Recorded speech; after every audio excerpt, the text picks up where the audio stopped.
is your girl, Aychristene, and today it's been a crazy busy day.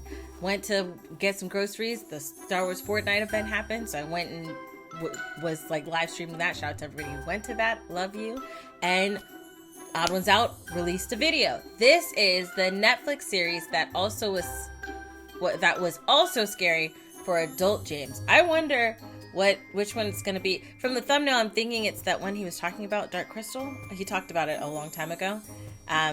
But I know I haven't seen it, so we'll see what's in store. This is by TheOdd1sOut. Link is in the description box below for you to check out. Crap, I hit my mic. Now let's get started. May 27th, 2017. Publish. A 23-minute long movie review about an 80s puppet movie sure is different than the Dark content Crystal, I yeah. usually post. And even though it was a lot of work, it was fun to try something new, and He's so I think cute the video and turned fluffy. out pretty good. Am I right, Chamberlain Funko Pop? Well, that it's a one of good them? thing I'll never, ever have to worry about this franchise ever again. Oh, Are you goodness. sure about that? No, When I made a Netflix, review John about Cena. a cult classic puppet movie that came out 35 years ago, And the it's scary? last thing I was I didn't know it was expecting scary. was that said Penguins. franchise would get a reboot announced 2 weeks after I posted. And every That's single funny. day since then, people have been tweeting at me saying, "Hey James, did you know Netflix is making a Dark Crystal series?" Did you know? Yes, I know. Do you know who you're talking to? If you don't know what the heck I'm James. talking about, then I recommend you watch my video, The Movie That Was Too Scary for Baby James. In that video, I reviewed a scary kids movie called like how The you brought Dark it up. Crystal. The movie was more or it a less a scary passion movie? project of Jim Henson, the creator Okay. of The Muppets, and so this movie was done And he does a lot of entirely puppet with work. puppets. It came out before I was born, but I still somehow watched it and got scarred for life. In my Oh my review, I said goodness. some good things about the movie, like I thought it was a very creative and artistic film, but I also said some negative things about it too. Like As what? YouTubers, sometimes we forget I that our like videos that. are public and can be viewed by anyone. And when we talk about companies, we can hat that forget he that had. real people are attached to those properties who have poured hundreds of hours into these projects. And there's a chance they'll Yes, I understand that, but I mean, if it wasn't really good and you have constructive criticisms about it, it's fine to give it. I think it's bad when you're like, oh, it sucked, and that's just it. You're not giving actual reasons. You just want to hate it, just to hate it.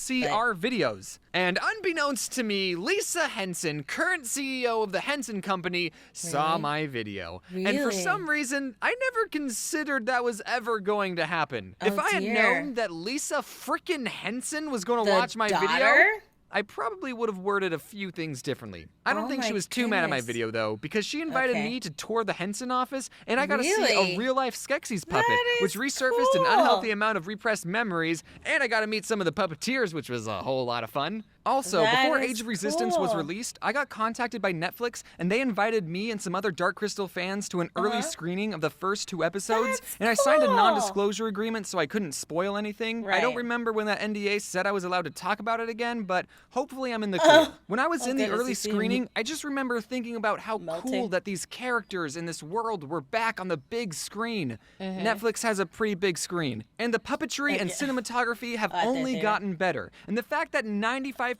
of everything was done with practical effects and puppets, it's beautiful. There's not a Beautiful. single human in this series, except in episode 10 when this puppeteer's head can be seen for a couple frames. Oh, okay. I just checked and they actually took it out, so I still saw it. So much time and And we care see and it hard there. work was put into this series that there was a documentary made about how hard it was to make this series. If any Yeah, a of you lot are of the wondering, puppeteering stuff is no, really Ray hard Nip to does do. not make an appearance in Age of Resistance, nor is there a naked baby Jen puppet. Also, if Okay. you're worried that the show wasn't going to be as dark and scary as the original, don't worry. It's darker and scarier than the original. Really? The Netflix family Twitter account was nice enough to timestamp every scary part in the series, and as you can see, for parents stuff goes of down in littles. episode 10. Surprisingly, though, they A lot didn't of blacklist stuff. the It was scene like of the 3 or Skeksis 4? peeing out of 3 different pee streams in Ew. episode 6 at 28 Ew. minutes and Ew. 41 Ew. seconds. Ew. Really makes you think. So gross. artistically, this series is beautiful, and it needs to do well because it's left open for a season 2, and I want a season 2 to get greenlit. I'm not going to do a plot summary of the whole thing like I did in the first review because I don't want this video to be an hour long, and you should watch it for yourself. I'm not just going to do everything for you. I'm not your mom. But there are some things you should know before you go watching the series. This is kind of spoilery, because I've never but watched the first. I never watched the movie. I never watched. So this alien planet is home to these creatures called gelflings. They can share memories with each other by holding hands, and the girl gelflings have wings. There's also this other creature called Agura, who's been around since the beginning of the world. She's basically Yoda's sassy grandma. And then out of nowhere, these tree aliens visit. Stay with me. Yoda in the original Star Wars was done by Jim Henson puppets. And they crack this very important crystal, and in doing so, they split into 2 different creatures. Their goodness becomes this thing called a mystic, who are dumb, and their bad side become these cool bird monsters called Skeksis, and then the Skeksis took over the entire world, so whoops. None of this is explained in the original movie, and it's not explained in the series until episode 7, but I think that the tree alien backstory should have started the series, which is why I just spoiled it for you. The original 90-minute film already had so much lore, and this new Netflix reboot just added even more lore. Since I don't really understand, I feel less spoiled. spoiled. Named lore? How much lore is there? Speaking of names, there are a lot of made-up words in this series, and sometimes those made-up words are hard to remember. Within the first minute of Age of Resistance, the narrator tells us that there are 7 clans of Gelfling, but then only names 3 because there are only 3 important ones that we should care about. I don't even know the names of the other 4 clans, and I'm like a Dark Crystal aficionado. Also, there are like 10 evil bird monsters, all with names like Skekso, Skeksil, Skektek, and Shrek. Granted, most of the time they go by their more common names like Chamberlain or the Emperor, but gosh dang it, I can't even remember some of those names. That's the pussy one, and that's the one that made that weird face in the original movie, and that's the one whose voice does not sound like a Skeksis at all. Now, what vexes you, child? Is that his teeth? Another thing you should know is that I thought this series was pretty slow. Maybe it's because I'm impatient or I'm used to watching YouTube videos at 2 times speeds exclusively, but do you remember in the original movie how there was a scene where the Skeksis ate dinner for 2 whole minutes, and visually it was amazing, but the whole time you're thinking, yeah, I get it. Well, there are a lot of scenes like that in the series. Let's take the beginning of episode 2, for example. It starts with a character we've never seen before waking up and putting on his shoes and making porridge. Oh, it's like and then spilling the porridge on his shirt. Oh, gosh. And brushing his hair. And roughing it up. And grabbing his cleaning supplies. That was really good. And it's just a whole minute of this unnamed character getting ready for his day. It's just so poor. Just cut it, please. And it wouldn't be that bad if this was the only example. I don't hate it. His narration was one thing, but the fact that this thing like brushed his hair, then he went like, that was actually funny. But trust me, there are plenty of examples. I just don't want to spoil any of them for you. Turning a 90-minute movie into a 9-hour TV series, you're going to have some filler or some scenes that don't necessarily drive the plot forward. I get that. Luckily, I found this Chrome plugin that lets you watch Netflix at 2 times speed, so it's all good. Making this video has got me thinking about prequels and how tricky they are to do right. In the original movie, there are only 2 Gelflings left in the entire world. So a prequel that sets up a world with 7 different Gelfling clans, we as an audience know that something's going to happen, and it ain't going to look good for the Gelfling. The series also added this MacGuffin Halo sword looking thing that was supposed to save the world.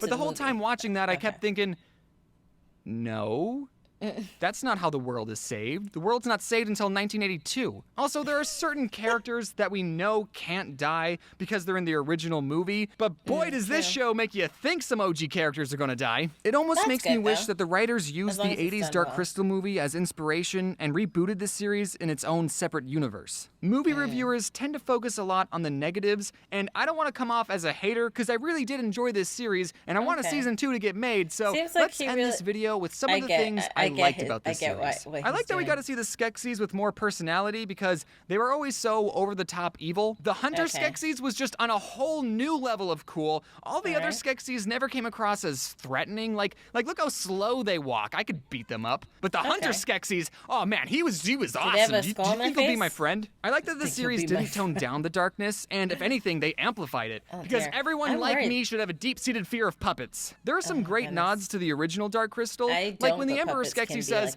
I will never be dust! But we all know that's the very first thing he does in the original movie. Celadon is a piece of garbage and does not deserve a redemption arc. The voice acting is amazing. There are a lot of talented people voicing these characters, like Luke Skywalker. A YouTuber named Barnaby Dixon, who made these very cool mantis finger puppets, got to work on a scene where the puppets put on a mini puppet show. And that was everything I liked about Dark Crystal Age of Resistance. So, in conclusion, if you have 9 hours of free time, download the Video Speed Controller plugin, set that bad boy to 2, and save yourself 4.5 hours. But do watch Age of Resistance. Also, executives, if you still need someone to play Rayunip, hire me.